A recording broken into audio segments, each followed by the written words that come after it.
Eu estou com a missão hoje de compartilhar um pouco da palavra de Deus com os irmãos, e para isso eu convido você a abrir a sua Bíblia no livro do profeta Isaías.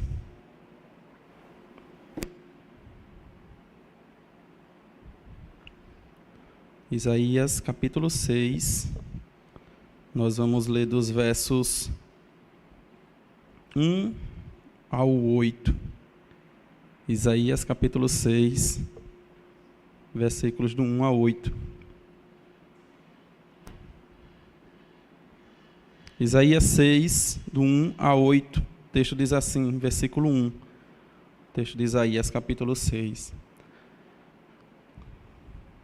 No ano em que o rei Uzias morreu, eu vi o Senhor assentado num trono e exaltado. A aba da sua veste enchia o templo. Acima dele estavam serafins, cada um deles tinha 6 asas, com 2 cobria o rosto, com 2 cobria os pés e com 2 voavam. E proclamavam uns aos outros: Santo, Santo, Santo é o Senhor dos exércitos. A terra inteira está cheia da sua glória. Ao som das suas vozes, os batentes das portas tremem, e o templo ficou cheio de fumaça. Então gritei: ai de mim! Estou perdido, pois sou um homem de lábios impuros e vivo no meio de um povo de lábios impuros. Os meus olhos viram o Rei, o Senhor dos exércitos. Logo um dos serafins voou até mim, trazendo uma brasa viva que havia tirado do altar com uma tenaz.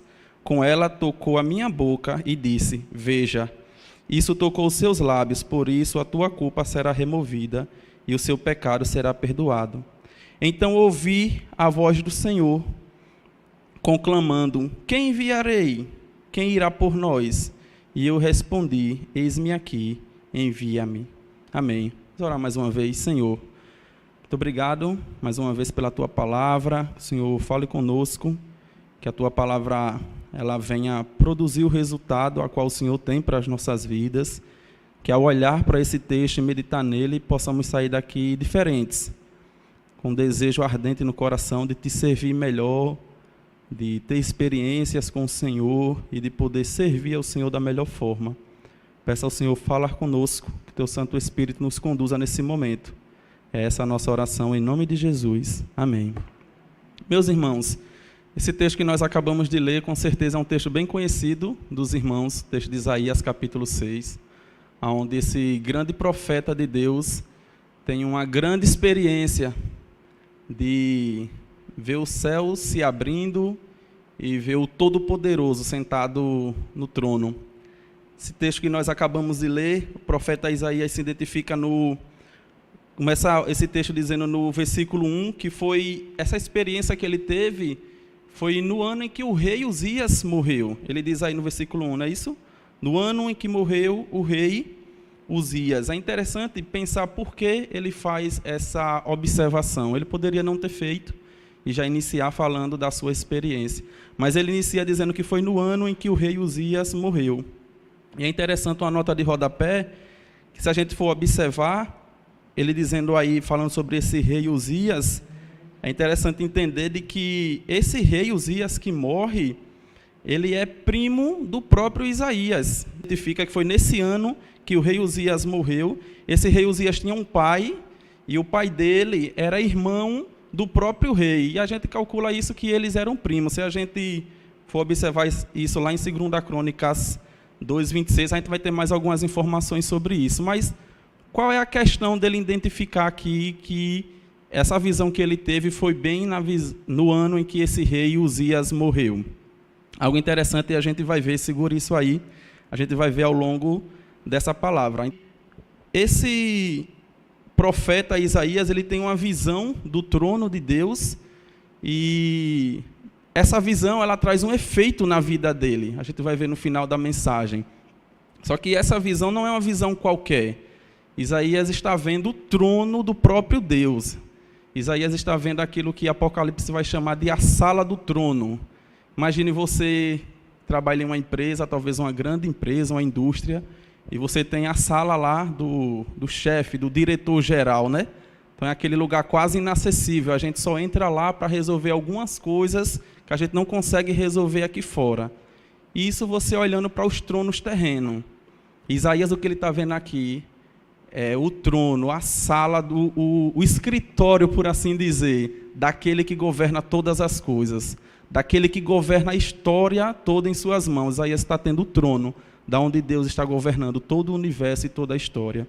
Então ele diz que isso aconteceu no ano do rei Uzias, que a gente viu que é esse rei que, historicamente, ele é primo do próprio Isaías. E ele diz que, ele já inicia o texto dizendo que foi nesse ano que ele viu o Senhor assentado em um alto e sublime trono. Ou seja, ele reconhece quem ele viu. Então Isaías não tem uma visão meio que embaçada.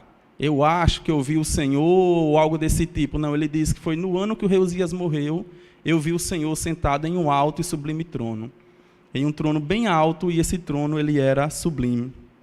E aí, o texto ainda do versículo 1, ele continua e diz assim, que era um trono muito alto, era um trono exaltado, e que as vestes daquele que estava sentado naquele trono cobria todo o templo. É interessante a gente começar a pensar nesses detalhes, porque esses detalhes eles querem nos dizer alguma coisa. Por exemplo, porque as vestes daquele que está sentado no trono cobria todo o templo. Então a gente assiste aqueles filmes mais antigos, de guerra, de reis, e a gente percebe que aqueles reis eles vestem roupas bem pomposas, por assim dizer, roupas grandes, e aquilo ali quer dizer alguma coisa para aquelas pessoas que estão ali. Ali fala da glória daquele rei, do quanto aquele rei é majestoso, do quanto aquele rei é grande. E o que Isaías está vendo aqui é que a roupa daquele que está sentado no templo, no trono, ele cobre todo o local, todo o espaço está coberto com as vestes daquele que está sentado no trono, dizendo a Isaías que a glória de Deus está em todo o local. A gente cantou isso aqui ainda há pouco. Que a glória de Deus cobre todo o templo, as vestes de Deus que está sentado no trono ali, cobrindo todo o templo, todo aquele espaço, quer dizer que a glória de Deus está em todo canto. Ela enchia todo o templo, ela enchia todo o local que ele estava vendo. Então, fala muito a nós esse texto sobre a glória de nosso Deus, e uma aplicação básica sobre isso é que nós devemos ter essa consciência de quem é o nosso Deus. Eu não sei das experiências dos irmãos, mas a minha experiência de conversão, a primeira coisa que ficou em meu coração e ficou muito marcado é querer saber de fato quem é Deus. Então eu, no início da minha conversão, fazia muitas perguntas. A professora da EBD sofria um pouco, porque eu fazia muitas perguntas, muitos porquês. Eu queria entender, até hoje eu não tenho todas as respostas, mas uma coisa eu sei, que esse Deus que a gente serve, ele transcende todo o nosso entendimento. A glória dele é tão grande que cobre todo o local e a gente não consegue imaginar de fato como seria isso. Eu fiquei em casa tentando imaginar essa visão de Isaías, tentando imaginar Deus sentado ali, aquilo que Isaías de fato estava vendo, e o texto diz que ele viu aquilo ali, e a glória de Deus cobrindo todo aquele lugar. Isaías começa a ficar maravilhado com aquilo que ele estava vendo. Então o versículo 2 vai dizer assim: acima dele estavam serafins, cada um deles tinha 6 asas, que com 2 cobria o rosto, com 2 cobria os pés, e com 2 eles voavam. Então Isaías vai trazer algo interessante. Somente aqui, nesse texto de Isaías, esses anjos, ou essas classes de anjos, chamados serafins, são apresentados a nós. E eles têm uma missão. Essa classe de anjos, que o texto chama de serafins, eles têm uma missão. E qual é a missão deles? Ficar diante do trono de Deus, dia após dia, noite após noite, dizendo: Santo, Santo, Santo é o Senhor dos exércitos, e toda a terra está cheia da sua glória. Talvez surja uma pergunta: será se eles cansam? Acredito que não. Essas são a missão desses anjos. Mas alguns detalhes também estão aqui nesse texto, e nós devemos dar atenção a eles, né? Diz que tinha alguns anjos ali, e os anjos tinham asas, e eles cobriam os rostos, eles cobriam os pés, e eles voavam. Talvez, se a gente parar para pensar, isso aqui também quer nos dizer alguma coisa. Eles estão diante daquele que é todo poderoso, daquele que Apocalipse vai dizer que é o local inacessível. Moisés, quando tem um encontro com Deus lá no monte, Deus já fala para Moisés para tirar a sandália ali de onde ele estava, porque o local que ele iria adentrar era santo. Não o local do monte, mas porque aquele que falava com ele era santo, por isso o seu poder, a sua glória estava ali.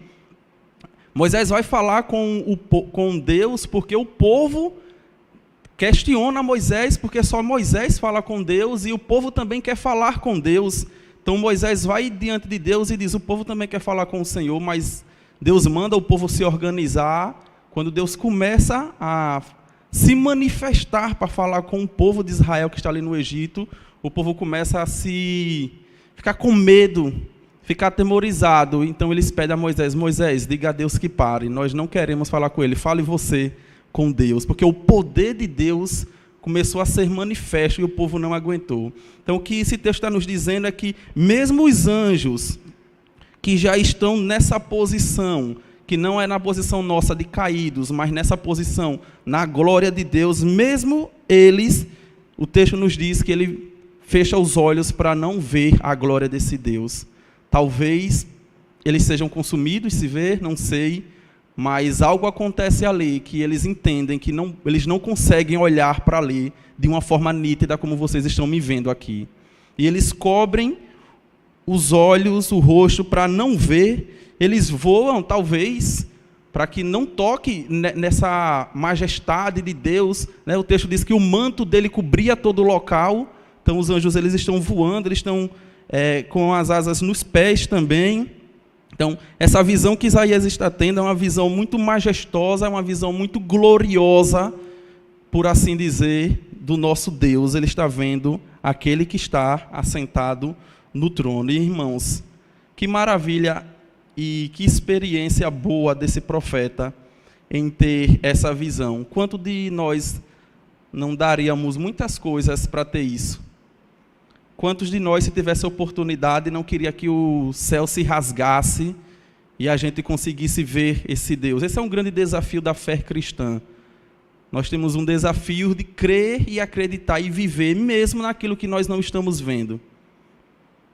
Nós nos reunimos aqui, por exemplo, no domingo, para cultuar o nosso Deus que a gente não vê, mas que a gente crê que ele existe. Então esse profeta, dentro dessa questão da fé, ele está tendo uma grande experiência, a experiência de poder ver o Deus assentado em um alto e sublime trono. O versículo 3 vai falar qual o cântico que esses anjos entoam para esse que está assentado no trono. O texto diz assim: e proclamava uns aos outros, Santo, Santo, Santo é o Senhor dos exércitos, e toda a terra está cheia da sua glória. O que a gente tem aqui é um trisságion, seria uma espécie de uma forma de adoração que dá ênfase naquilo. Então, quando eles dizem Santo, Santo, Santo, eles estão querendo dar ênfase naquilo. Toda vez que as Escrituras ela repete as coisas, é como se Deus dissesse assim, preste atenção nisso. Paulo vai falar nas suas cartas e de vez em quando ele diz assim, e outra vez vos digo, ele repete aquilo que ele disse. Então, essa era uma forma dos judeus de dar ênfase naquilo que eles queriam dar ênfase.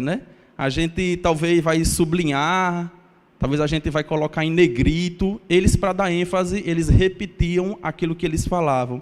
Então eles falam que Deus é santo, santo, santo, é o Senhor dos exércitos. Então, isso falava muito para Isaías, que estava diante de um reinado que tinha acabado com o profeta Uzias, e um novo rei iria surgir para reinar, mas quando os anjos dizem aqui que é ele que é o Senhor dos exércitos, Deus está querendo falar alguma coisa para Isaías a respeito de quem é aquele que vai batalhar para com eles. Talvez no coração de Isaías, no coração da nação de Israel, tivesse o que seria de nós agora, sem o nosso rei, um novo rei vai surgir, como será isso daqui para frente? Mas os anjos dizem que esse Deus que é santo, santo, santo, ele é o Senhor dos exércitos. Deus sempre se mostrou ao povo de Israel como aquele como Senhor, aquele que estava na frente, na batalha do povo. O texto do Novo Testamento vai nos dizer que, o Senhor falando para Pedro, que as portas do inferno não iam prevalecer contra a igreja, porque aquele que batalha, aquele que luta com a igreja é o Senhor dos exércitos. Mas a gente perde essa noção de vista, de que aquele que é o nosso Deus, ele batalha as nossas lutas. Ele está conosco nas nossas lutas, no nosso dia a dia. Ele está na frente como aquele que nos guarda, como aquele que garante a nossa vitória. Ele é o Senhor dos exércitos e toda a terra está cheia da sua glória. Talvez você pense, mas Felipe, todo esse caos aí, toda essa doença, toda essa crise aí no país, é difícil, Felipe, imaginar de que toda a terra está cheia da glória de Deus. Mas os anjos estão afirmando aqui que toda a terra está cheia da glória de Deus. Toda a terra está cheia da manifestação, do poder do nosso Deus. Tem muitas coisas que nós não temos respostas, mas isso aquieta o nosso coração, isso deixa o nosso coração inquieto. Mas essas coisas que estão acontecendo no universo, no mundo, não deixa o coração de Deus inquieto. Porque Ele é o Senhor dos exércitos e Ele está no controle de todas as coisas. Aquilo que tira a minha paz e a sua paz não tira a paz do nosso Deus. Porque Ele está no comando e toda a terra está cheia da sua glória. Toda a terra está cheia do seu poder. Toda a terra está cheia do seu domínio e dos seus decretos. Então aquilo que tira a minha paz e a sua paz não tira a paz do nosso Deus. Então se por acaso você está aqui, está preocupado com esse novo ano, o que vai ser de mim, o que vai ser da minha família, como é que vai ser isso? O Deus que você serve, que é o Deus dos exércitos, Ele é o Deus que toda a terra está cheia da glória dEle. Ele está com todo o poder dEle. A gente perde muito isso rápido de vista e sempre nós temos que estar voltando a isso aqui, a esse texto e outros textos que mostram o quanto o nosso Deus é poderoso e está no controle de todas as coisas. A gente, às vezes, eu, por exemplo, quando quero resolver alguma coisa, eu fico inquieto. Talvez seja só eu aqui, não tenha mais ninguém. E eu fico muito inquieto, aquilo não sai da minha cabeça, eu fico procurando meios para tentar resolver. E tempos em tempos, Deus me mostra esse texto, de que é Ele que está no controle de todas as coisas, é Ele que é santo, e é Ele que está com toda a sua glória em todo o universo, tomando conta de todas as coisas. Irmãos, acho que seria até frustrante para nós ter uma experiência dessa e de repente poder perguntar a Deus, e talvez perguntas surgissem do nosso coração do tipo, Deus, o Senhor não está vendo isso? O Senhor não está vendo aquilo? E a gente de repente ter alguma resposta de Deus do tipo, pode ficar quieto, fique calmo, está tudo no controle. E você dizer a Deus, Deus não está no controle, e esse caos, e aquele que está sentado no trono dizer, toda a terra está cheia da minha glória. Eu controlo todas as coisas, sou eu quem comando todas as coisas. É Ele quem diz ao mar, até aqui. É Ele que diz ao mar, agora pode voltar. É Ele que diz ao mar, avance. Nós não temos respostas, mas nós temos o nosso Deus. E o texto de Isaías nos diz, Ele está sentado no trono. O trono não está vazio e isso é glorioso para nós. Porque o trono não está vazio, o trono está ocupado. Nosso Deus está sentado no trono e toda a terra está cheia da sua glória. Isso deve, de alguma forma, aquietar o nosso coração, nossos corações. Isso deve nos deixar tranquilos, mesmo em meio a um tempo como esse que nós estamos passando. Ele está fazendo tudo isso para o louvor da sua glória. E nós devemos descansar nesse Deus. O texto ainda continua, o versículo 4 diz assim, ao som das suas vozes, os batentes das portas tremem e o templo ficou cheio de fumaça. Então Isaías está nos trazendo todos esses detalhes para nos mostrar a majestade e o poder de Deus.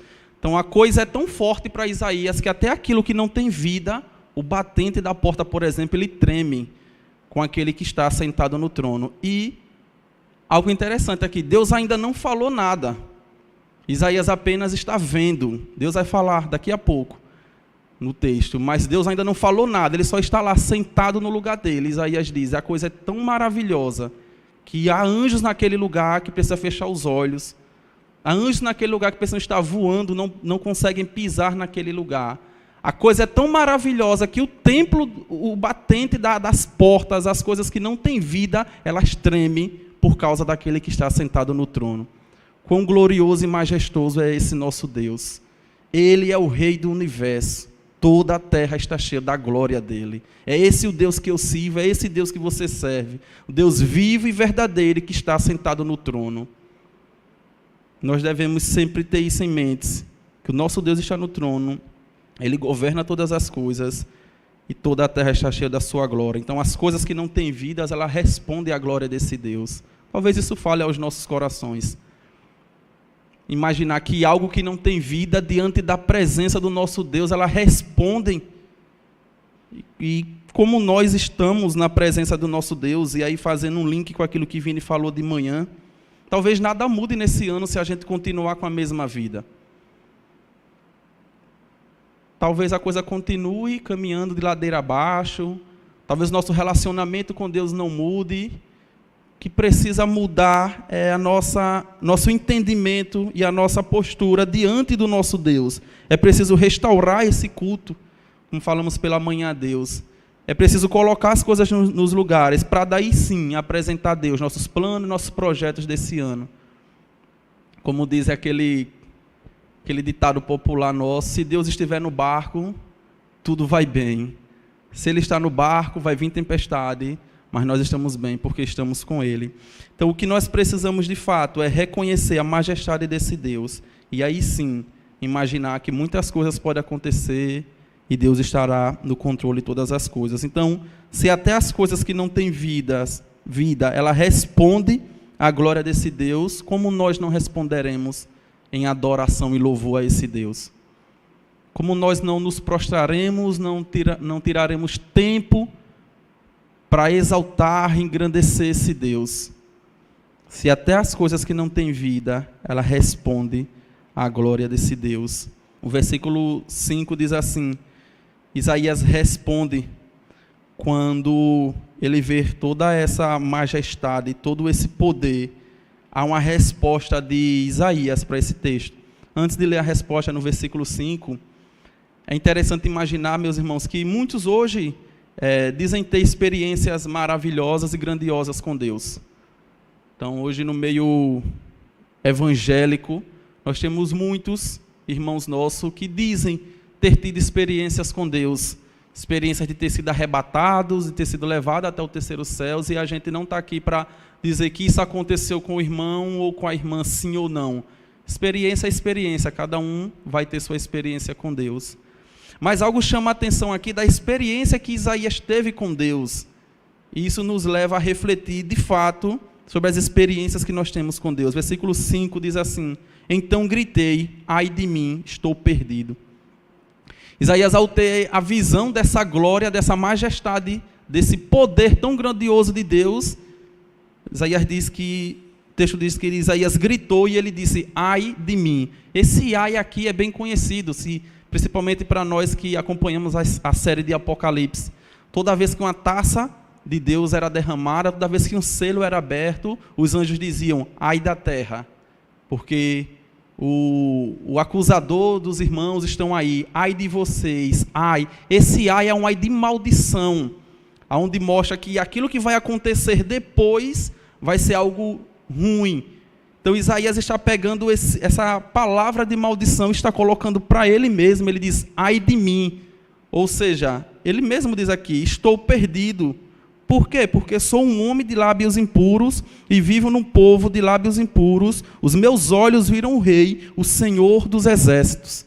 Então essa é a experiência de Isaías ao se deparar com a glória de Deus. Ele reconhece o seu pecado e a sua pequenez. Ele diz, ai de mim, eu estou perdido. Ou seja, não há mais esperança para mim.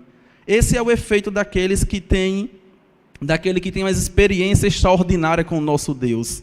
Ai de mim, eu estou perdido. É como se a visão que Isaías estivesse tendo viesse com um refletor, com uma luz que jogasse em Isaías, e Isaías conseguisse ver que ele estava todo sujo diante daquele que é santo, puro e é limpo.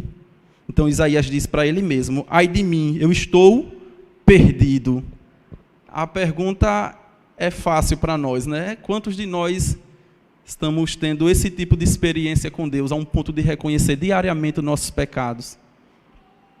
Quantos de nós estamos tendo experiência com Deus, de viver na presença de Deus e reconhecer que somos impuros diante desse Deus que é tão majestoso e glorioso?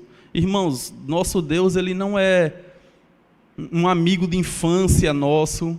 O nosso Deus, ele não é aquele colega que a gente tem algum tipo de relacionamento de amigo, nesse sentido de que ele pode falhar comigo ou não. O nosso Deus é o Deus Todo-Poderoso. É a esse Deus que nós estamos nos relacionando. Ou senão, nós estaremos vindo aqui domingo após domingo, simplesmente cultuar aquele que a gente não conhece. E a gente sabe o nome disso, idolatria. Quando a gente cultua algo que a gente não conhece, nós estamos cometendo idolatria. Mas eu acredito que isso não acontece com nós. Por quê? Porque, pelo menos, os irmãos que estão aqui já tiveram experiências de conhecer a esse Deus e de dizer a esse Deus: ai de mim, eu estou perdido. Por quê? Porque os meus lábios, eles são impuros. Aquilo que sai da minha boca é algo impuro. Isaías não só reconhece o seu pecado, mas ele reconhece também o pecado da nação. O texto diz que eu vivo em um povo de lábios impuros também. Então esse é o ponto. O quanto a gente conhece esse Deus que nós estamos nos relacionando. Porque cada vez que a gente se aproxima mais desse Deus, a gente vai ter esse efeito que Isaías está tendo, de reconhecer quem eu sou. Cada vez que eu me aproximo mais da luz, essa luz vai me encandeando à medida que eu vou olhando para mim e vendo o quanto eu preciso desse Deus. O quanto esse Deus não é somente aquele que está ali para me pedir alguma coisa ou eu recorrer quando a coisa estiver aflita. Mas é um Deus santo, poderoso, majestoso e que requer do seu povo relacionamento. Requer do seu povo reconhecimento de quem ele é. Irmãos, é só fazer um exercício fácil. Minha mãe mora em um interior aqui próximo, e se eu ficar 1 ou 2 dias sem ligar para ela, ela logo liga.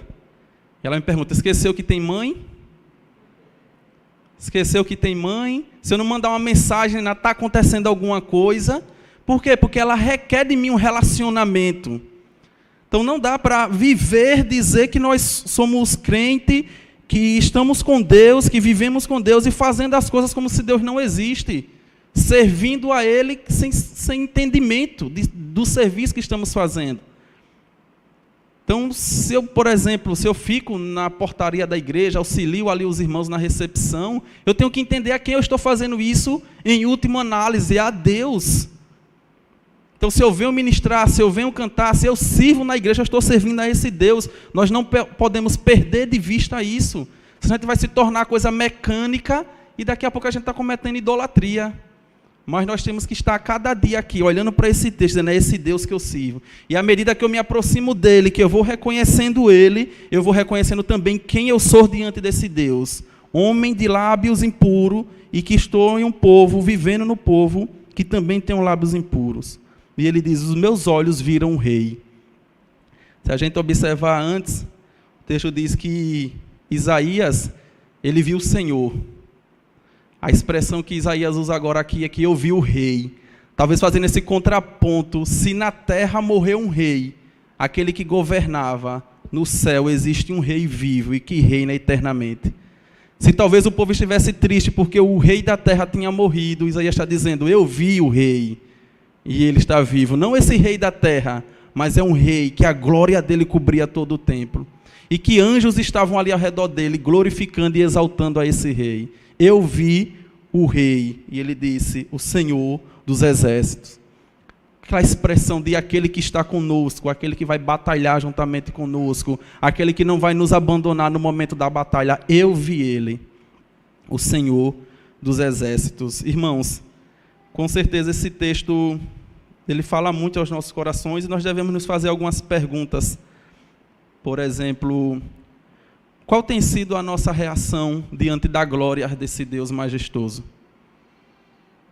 Será se nós estamos vivendo no automático da coisa?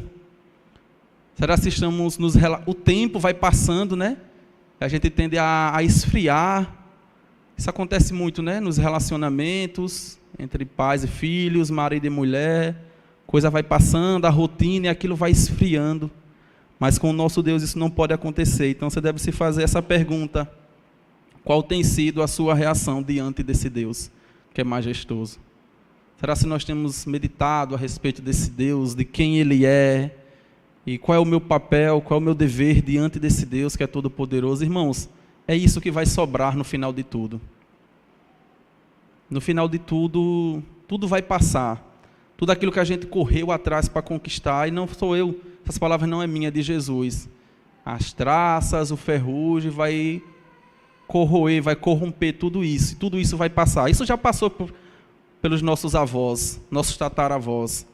Isso já passou para eles construíram, e a traça e o ferrugem já vieram e já comeram. E vão comer também aquilo que nós estamos construindo. Mas o que vai permanecer até o fim é o nosso serviço a esse Deus. O que vai permanecer até o fim é aquilo que a gente faz para aquele que é eterno. É isso que vai permanecer até o fim. Tempos em tempos nós precisamos fazer esse exercício. Meu carro vai passar, minha casa vai passar. Tudo isso vai passar, mas o que vai permanecer é aquilo que nós fazemos para esse Deus. Isso vai permanecer, isso vai estar até o fim. Então nós devemos nos fazer essa pergunta: qual é a nossa reação diante desse Deus? Uma segunda pergunta que nós devemos nos fazer é que nós estamos reconhecendo a nossa impureza diante desse Deus? Qual tem sido a nossa reação? E de fato nós temos reconhecido diante desse Deus que nós somos pecadores, assim como Isaías. Isaías diz: ai de mim, eu estou perdido. Diante desse Deus não há uma chance para mim. Há uma maldição aqui sobre mim agora e eu vou ser deteriorado. Essa é a ideia aqui de Isaías, né? Esse ai que ele traz aqui é como se fosse algo que estivesse sendo desmanchado. Isaías está tendo uma impressão que ele está sendo desfeito, onde ele vai se tornar pó. É essa a ideia de Isaías aqui: eu estou me tornando pó, estou sendo deteriorado, eu vou sumir daqui, eu não vou mais estar aqui, eu vou ser consumido, ai de mim. Será esse tempo nós estamos tirando para fazer esse exercício de dizer: ah, meu Deus, como o Senhor é grande, como o Senhor é bom, como o Senhor é poderoso, é majestoso, quão glorioso o Senhor é. E aí, à medida que a gente vai reconhecendo esse Deus, automaticamente nós vamos fazendo um reconhecimento de nós mesmos. E será que nós estamos chegando a essa conclusão de Isaías: ai de mim, Senhor? Será que nós estamos dizendo a Deus: ai de nós, Senhor? Esse novo ano que nós estamos entrando, grandes desafios, grandes projetos, grandes planos, mas talvez eles venham trazer frustrações a nós, se nós não estivermos com essa ciência desse Deus Todo-Poderoso.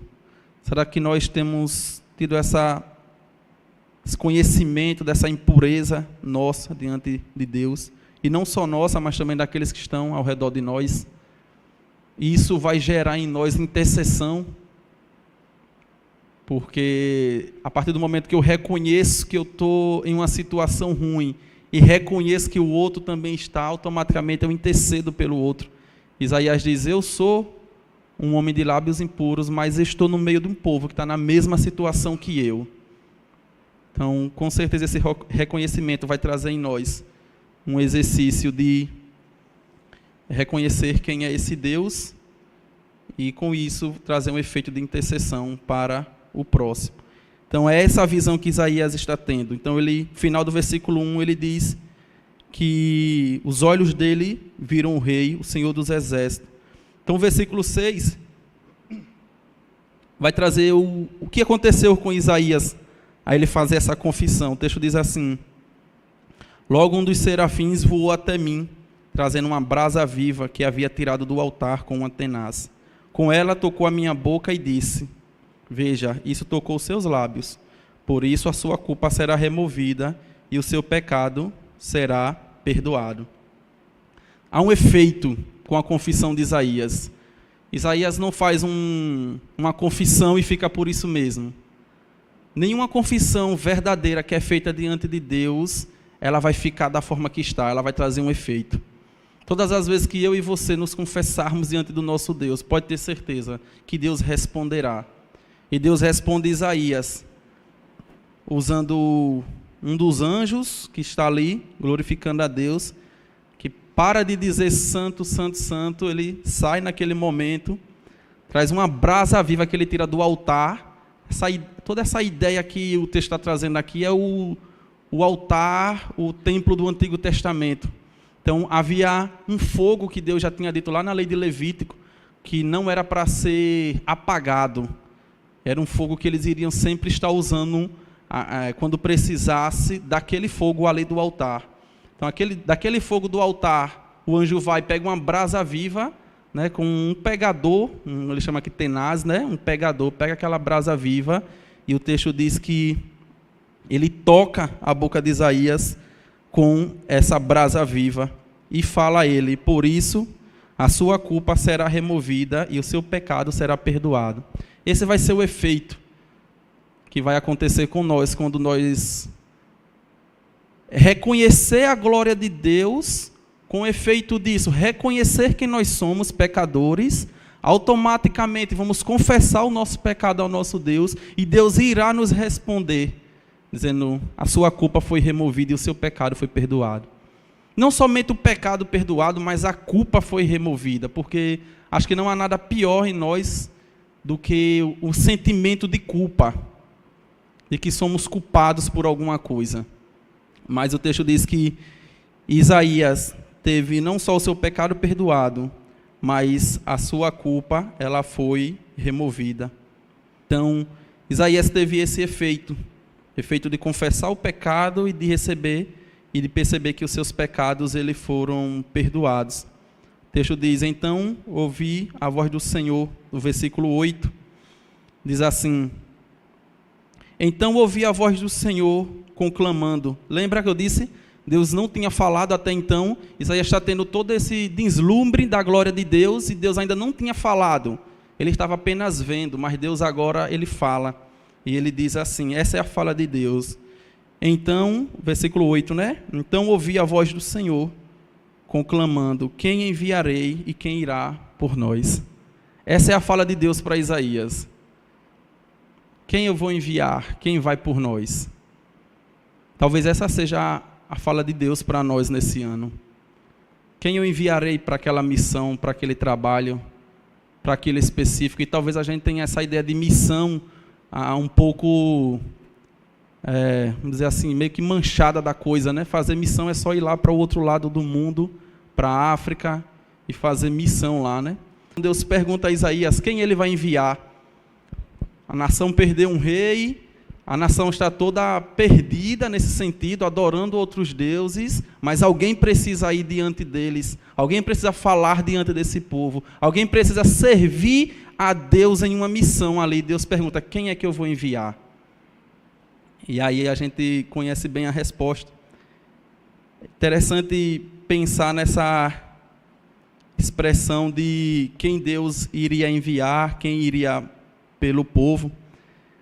E Isaías vai dizer assim: eis-me aqui, ainda ao final do versículo 8, a resposta de Isaías para a pergunta de Deus. Eu respondi: eis-me aqui, envia-me. Esse eis-me aqui de Isaías, meus irmãos, quando a gente pega o texto, a palavra original, que traduzida aqui para nós está eis-me, ela traz um sentido a mais daquilo que o texto está trazendo aqui. Quando Isaías está dizendo aqui, eis-me aqui, envia-me a mim, Isaías está dizendo assim: eu estou aqui para ser analisado pelo Senhor, e depois dessa análise pode me enviar. Isaías tinha a compreensão do que tocou a boca dele, daquilo que ele viu. Isaías tinha a compreensão de que a confissão do pecado dele foi verdadeira. Então ele diz: Deus, eu estou aqui para ser analisado pelo Senhor, e depois disso me envie. Se o Senhor perceber que eu estou pronto, me envie. A palavra para eis-me aqui, ela traz esse sentido maior, de que eu estou aqui não apenas para ir nessa missão, mas para ser analisado pelo Senhor antes e depois ser enviado. Talvez muitos dos que estão aqui podem dizer para Deus: eis-me aqui. Mas será que nós podemos dizer para Deus: faça uma análise, Deus, e veja como é que eu estou? e se eu estiver pronto, me envie.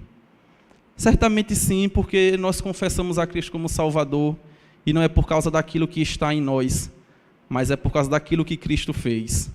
Então, o que nós devemos fazer é dizer a Deus, então me envie. Então eu quero ir, então eu quero servir. Algumas coisas que nós devemos pensar aqui. Talvez você tenha a convicção de que foi perdoado por Deus em Jesus Cristo, mas a pergunta é, você está disposto a servir? Isaías teve o pecado dele perdoado pela brasa que foi tirada do altar e foi tocado os seus lábios. Nós temos o nosso pecado perdoados por Cristo Jesus. Não pela aquela brasa que foi tirada do altar, mas algo que também no altar de Deus foi entregue, foi a cruz de Cristo. Nós costumamos dizer isso, né? Porque o altar era lugar de sacrifício, o altar era um lugar de oferecer sacrifício, e na cruz, nós acreditamos que aquele foi o último altar, porque foi ali naquele altar que Cristo se entregou para perdoar os nossos pecados.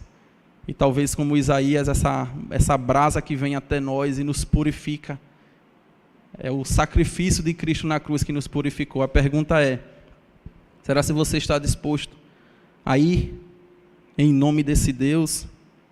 Com certeza você tem a convicção de que você foi perdoado por Cristo. Se você não tem essa convicção, então essa é a sua oportunidade. Está em casa nos assistindo ou está aqui e ainda não teve os seus pecados perdoados, ainda não teve essa brasa viva que te queimou. Uma brasa viva que foi queimada no altar de Deus, na cruz de Cristo. Então essa é a sua oportunidade de confessar esse Cristo. Talvez você está aqui há muito tempo e percebe que isso ainda não aconteceu com você. Também essa é a sua oportunidade de dizer a Deus, eis-me aqui. Então, se a sua resposta for sim, que você de fato já passou por isso, eu gostaria de te fazer uma segunda pergunta. Você está pronto para dizer a Deus, eis-me aqui, envia-me a mim? Se sim, a oportunidade você tem, a igreja está dando, a própria palavra de Deus já te deu essa oportunidade quando disse, vai e façam discípulos. Então nós concluímos essa mensagem dizendo que o grande rei Uzias morreu, e ele morre, Uzias lá, porque ele negligencia, ele vai queimar incenso no altar, que não era papel dele fazer, e ele morre com a lepra e até afastado do povo, ele morre. Então o grande rei Uzias, ele morreu. Esse é um grande fato destacado nesse texto. Outro fato é que Isaías, ele teve essa experiência, reconheceu o seu pecado diante de Deus, reconheceu a glória e a majestade desse Deus, e ele reconheceu que ele era um homem de lábios impuros e que a nação precisava ir diante, alguém precisava ir diante da nação para dizer àquela nação que eles precisavam se arrepender. Isaías se coloca à disposição, e nós devemos ter essa ciência de que nós devemos também ir. Por isso nós devemos ir e com alegria no coração, pois nossos pecados já foram perdoados e nós já fomos vocacionados por Deus para ir. Deus já nos chamou e disse, vá, faça discípulos, vá e sirva. Que Deus aplique essa palavra aos nossos corações, que os irmãos possam sair daqui com a consciência de que já foram purificados, de que os seus lábios já foram tocados por Cristo, que Cristo já perdoou o seu pecado. Que você e eu, nós precisamos fazer é dizer a Deus, após essa pergunta dele, a quem enviarei? Que nós devemos dizer a ele é, Deus, eu estou aqui para ser analisado pelo Senhor, e depois me envie, eu quero te servir. Que Deus aplique essa palavra aos nossos corações. Vamos orar, enquanto o pessoal do louvor está se aproximando, vamos fazer uma oração.